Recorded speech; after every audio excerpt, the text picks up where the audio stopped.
Živijo, jaz vam bom danes povedala par stvari, kaj se dogaja z našim telesom, kadar se prepiramo.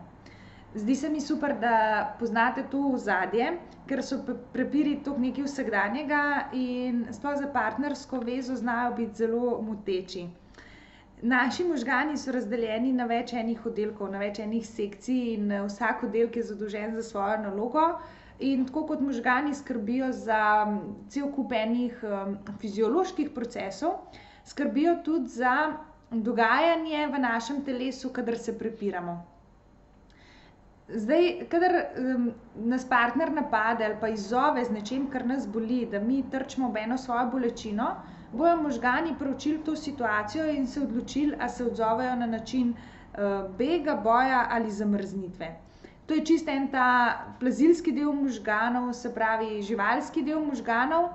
In če ste kdaj brali knjigo avtorja, če ste brali knjigo Tiger, avtor opisuje prav te procese, kako se živali srečujejo z neko travmo, z neko nevarno situacijo.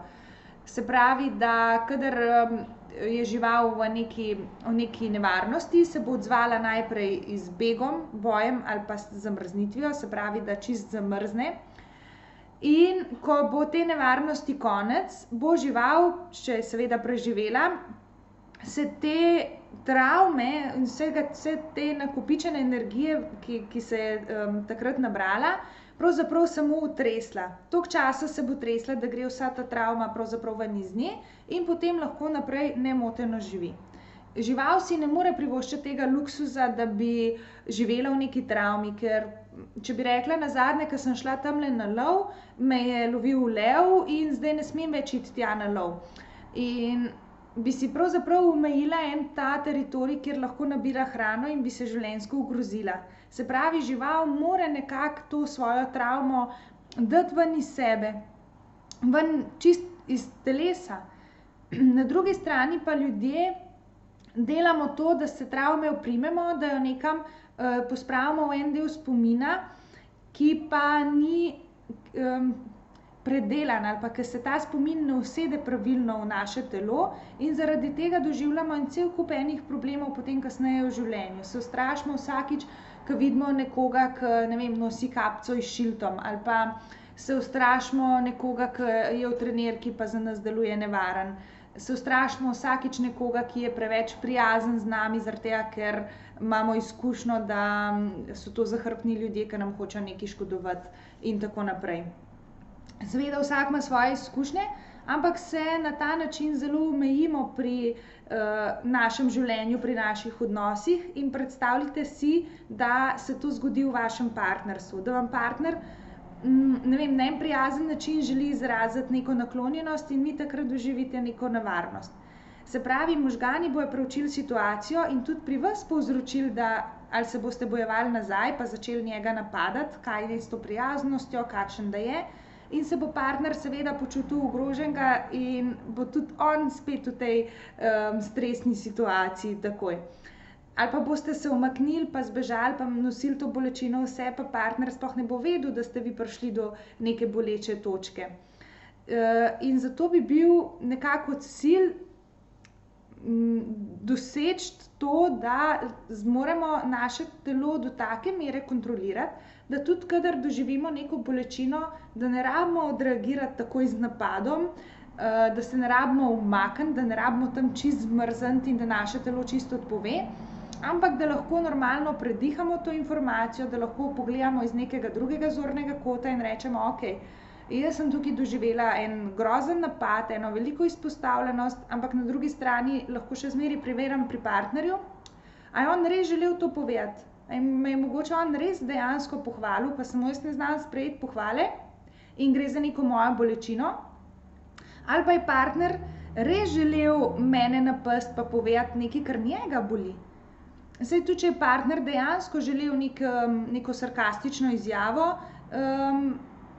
podati, še ne pomeni, da to res leti name. Mogoče je to samo način, kako je partner izrazil svojo bolečino. In če si dovolimo samo majčkeno, saj jaz ne rečem zdaj, da morate vsak stavek analizirati, a je to sarkastičen stavek, a je ta stavek zdaj z dobrim namenom ali slabim, ampak da je pomembno, kadar pridemo do te svoje bolečine, da se zavedamo, kaj se dogaja z našim telesom. Ker kadar se odzivamo kadar se odzivamo na ta način, je to sigurno nefunkcionalen način, ki nas ne pelje daleč, ampak nam pravzaprav te naše bolečine, ki jih imamo, samo še poglablja. In če bi lahko mi te informacije, ki jih dobivamo, spremljali z našim frontalnim korteksom, bi pravzaprav vse te informacije mi dejansko lahko zanalizirali, si vzeli čas za to, da na to situacijo razumno pogledamo, da se nekako premišljeno odzovemo in da ne rabimo tisto v impulzu ali pa v afektu odreagirati.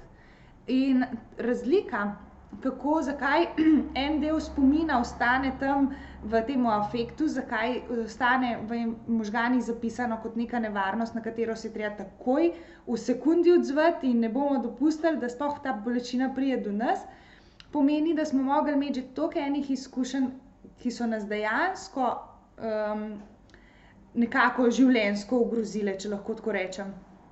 In zdaj kot odrasli moramo dobiti mi nazaj kontrolo nad temi deli, nad temi izkušnjami, pravzaprav nad svojim telesom, da lahko mi kontroliramo, okej, to je življenjsko nevarno, to pa ni. Ne rabim se odzvati v isti sekundi. Pri prepirih je sploh to pogosto, da nekdo nekaj reče ali pa ratamo jezni in se hočemo v tisti sekundi odzvati, in če ne povemo takrat tisto sekundo nazaj, se nam zdi, da bomo ne vem kaj zamudili, ampak je res super te situacije, tudi, se pravi, ne samo s partnerjem, tudi ne vem, v službi z našim očetom, z ne vem kom, te informacije predihati, si dati čas, da pravzaprav sploh začutimo, kaj se je v resnici zdajle zgodilo z nami in da lahko potem spustimo to informacijo do našega telesa in se na njih odzovemo, tako kot je treba. Zdaj razlika, zakaj se neka informacija pospravi v en del možganov na en funkcionalen način, je ta, da pri nekem stresnem dogodku rabimo zraven nekoga, ki mu lahko to sočutno zaupamo, da si mi ustvarimo neko informacijo, naredimo neko sliko, da ustvarimo nek spomin, kateri dražljaji so bili tam zraven pri tej nevarni situaciji. Ne vem, da so tam bile ne vem kakšen vonj, ne vem kakšen okus, ne vem kakšne telesne senzacije. Vse to je pomembno, da lahko mi, tako kot ne vem, če imamo knjigo s policami, polico s knjigami, pardon, da lahko v eno knjigo zapišemo vse, okej, na ta dan se je zgodilo, ne vem, to, sem imela te senzacije, bila je taka in taka slika, bile so vključene te in te osebe, zraven sem čutila to, in ko je ta spomin urejen, lahko to knjigo zaprem in dam nazaj na polico. In zelo podobno delujejo tudi naši možgani. Zato pri travmah moramo imeti nekoga, ki zna z nami iti čez vse te vsebine, da lahko mi te spomine pospravimo na tiste police, kamor paše, in da lahko v vsaki naslednji bolečini ne rabimo odprti te stare knjige pa pogledati, ja, to je to, ne, ampak da lahko rečemo, okej, to je bila ena izkušnja, ki se je zgodila takrat, ne vem, tam 3. marca leta 1990, danes je pa drug čas. Okej, je tle ena situacija, ki je zelo podobna, ampak to je drug spomin, ki ga danes ustvarjam. To ni več ta spomin iz te knjige, ki je tam na polici. In to je pravzaprav delo naših možganov. In več kot mi zmoremo teh informacij nekako predihati, si vzeti čas za njih, lažje jih bomo sortirali v nek funkcionalen spomin. Okej, to kot mene danes, jaz upam, da si vi ustvarjate lepe spomine in da je čim manj tistih bolečih, predvsem pa v vaših partnerstvih, da res doživljate take spomine, ki jih je vredno spravljati na police. Imejte se lepo, živjo!